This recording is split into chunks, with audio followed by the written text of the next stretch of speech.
Hello gamers, how are y'all doing? Game Awards, almost there guys, only 3 weeks away. Hopefully we see some really good stuff.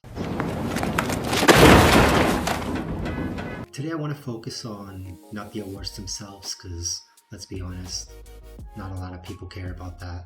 I'm sure there's like an audience for that, but most of us want those juicy and unexpected game reveals or world premieres, as Jeff likes to call them. So today I want to focus on 3 games that I think, if they do happen, I think we could witness one of the greatest gaming events we've ever had. And we've had some really good ones. We've had some really amazing ones. I still remember when Final Fantasy VII Remake was announced, and Shenmue 3, and The Last Guardian. That was like one of the best ones. One of the best E3s we've ever had. But I think if at least one game in particular in this list shows up, it could be an amazing show. Now, I know the bar isn't really set very high. Yeah, please wrap it up. Last couple of Game Awards haven't exactly been thrilling to watch. I can't even remember the last one where I was truly engaged with it. I feel like they've kind of turned into a place where they just showcase indie games. Don't get me wrong, I love indie games. I love Clear Obscure, I love Hades 2. I love a lot of indie games, but I feel like sometimes there's an overabundance of them, and sometimes those games do look cool. They're very particular, right? They're for very particular audiences, and honestly, I just want those big games, right? So let's start off with what, in my opinion, will round up a trilogy in a Lord of the Rings type of fashion. Yes, it will be. I'm speaking of none other than Final Fantasy VII Part 3. Now, I think it's time, regardless of what your opinion is on these games, we are all eagerly anticipating this. Even those people posting comments on 4chan about how they messed up the story and all that stuff. Come on, you're gonna play this game. You're gonna play it day one. You're gonna buy a PS5 for it. We all know. You're gonna buy a PS5 Pro for this. Are there any left? There may be one. Okay, it's $500. Shut up and take my money. Come on, we all know you're gonna do it. So, yeah, the pressure's on Square Enix though.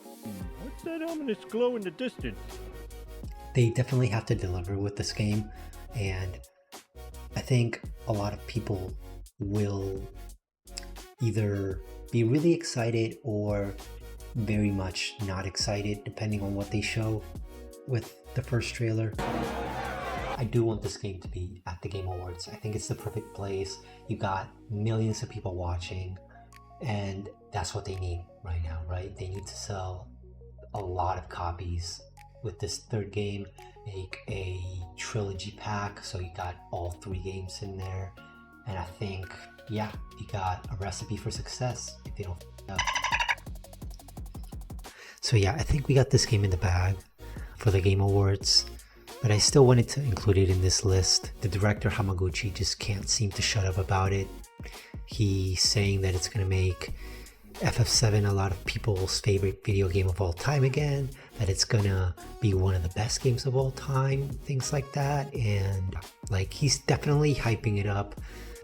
He's been doing it for the last couple of months, so I think something is coming. Next on the list is the game that I actually think could break the internet.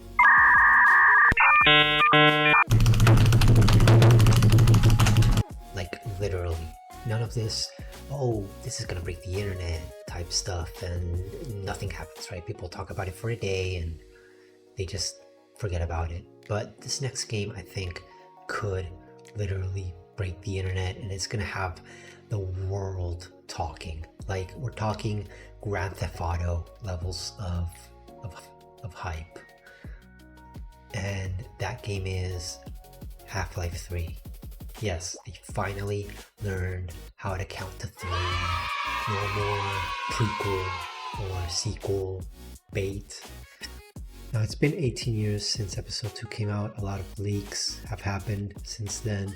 A lot of rumors. Half-Life Alyx came out to bridge the gap a little bit. They're gonna have to catch people up though, because that was a VR title and not everybody has a VR. I feel like a very small number of people got to play that game, even though it was very successful. So I don't know what I'm talking about, but a lot of people didn't get to play it. That's my point. So they're gonna have to do something, and they shouldn't even try to meet expectations because they're just not going to. They're astronomical. There's no way they're gonna meet everyone's expectations, so they gotta do their thing. So yeah, I hope it is also in the Game Awards. Now, the next game that I want to talk about is one that is just very near and dear to my heart. It's Legacy of Kain. It's been absent for 2 decades now, 3. I don't even know when the last game came out. I don't even remember. But if they could bring it back somehow, I'd be a happy camper. I would never doubt Jeff Keighley ever again. I'll watch every single Game Awards till I die, and I'll never, ever speak bad about the Game Awards ever in my life. Just please give me this one glimmer of hope in life. I need it. No, I'm just kidding, but it'd be nice. It's been so long. Everybody knows the Legacy of Kain community hasn't been eating in decades. We got a remaster, which was really good. Now we need something more. We need a remake, a reboot, anything. I don't care if it looks like dog poop. Just give it to me. It's the biggest piece of dog shit. Anything at this point. So yeah, that's my list. This is probably gone on for long enough, but I really wanted to talk about this. Not the awards themselves, because I don't really care, but yeah, that was my list. I hope you also got some games that you're excited to see. Comment down below, and we can have a chat about that. We can have a discussion, and yeah, that'll be fun. So yeah, see y'all next time.